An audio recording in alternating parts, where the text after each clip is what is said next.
4 weeks outside of the school holidays, and then this Tom guy swooped in and saved the day. I decide to duck out at some point this morning and get the place ready early. I owe him that. The familiar scent of stale beer and sea damp mustiness washes over me as I enter Sea Glass. I'm the first to arrive, but our chefs, bar and waiting staff won't be far behind. We run food out of the kitchen and restaurant upstairs. The lower ground floor is the cellar, and this middle level is all about the chilled bar vibe. On the left are French doors that open onto a balcony and face straight out to sea. And on the right is a dark wood-panelled bar that takes up about half the length of the wall, with space for a winding open staircase and the bathrooms at the far end. A little along from the main door, perpendicular to the bar, is a performance stage. My stomach pinches as I stare at this small raised platform, and for a moment, I'm back in the past, and Finn is at the mic.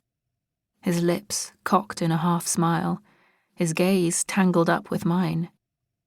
Will he come back this summer? Enough. Behind me, the door clangs open, making me jump. I turn around, expecting to see staff, and instead find a stranger. A tall, broad man carrying a large black rucksack, his hands jammed into the pockets of a dark grey hoodie, with the hood pulled up over his head. "Sorry, we're not open yet," I call. He comes to an abrupt stop, looking thoroughly fed up. "What time do you open?" he asks shortly. 10 a.m. It's only 9:15.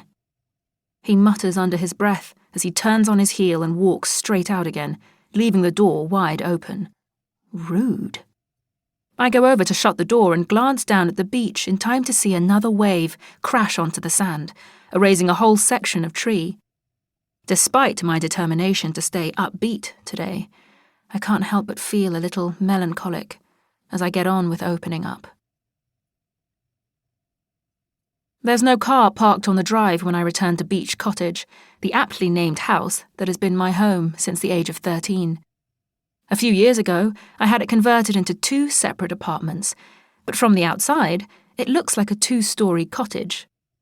It's built of grey stone with a central door and 4 symmetrical windows with pale blue frames. Peeking above the high wall enclosing the property are the spiky heads of 3 fat palm trees. Along the front runs a bubbling stream, which is hugged by a waist-high stone wall with so much lush moss and foliage packed into its cracks and crevices that it looks half alive. 2 bridges, only 1.5 meters long, allow access to the driveway and my front door. I cross the tiny bridge to the main door and let myself into the hall before unlocking the downstairs apartment.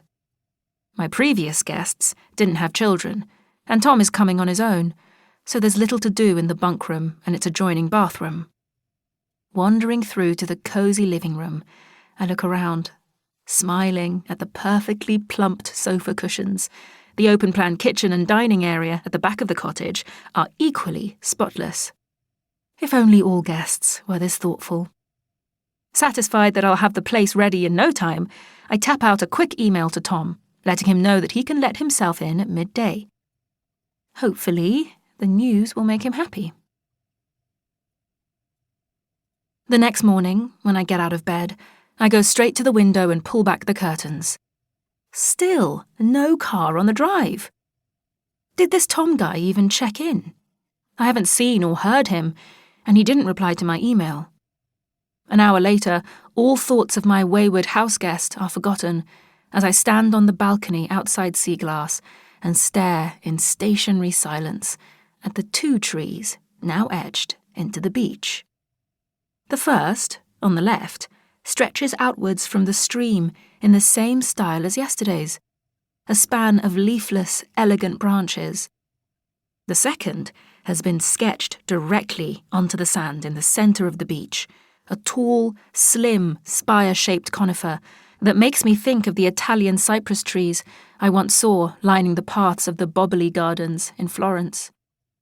The memory makes me feel hollow, and I find myself being drawn down to the beach, and up close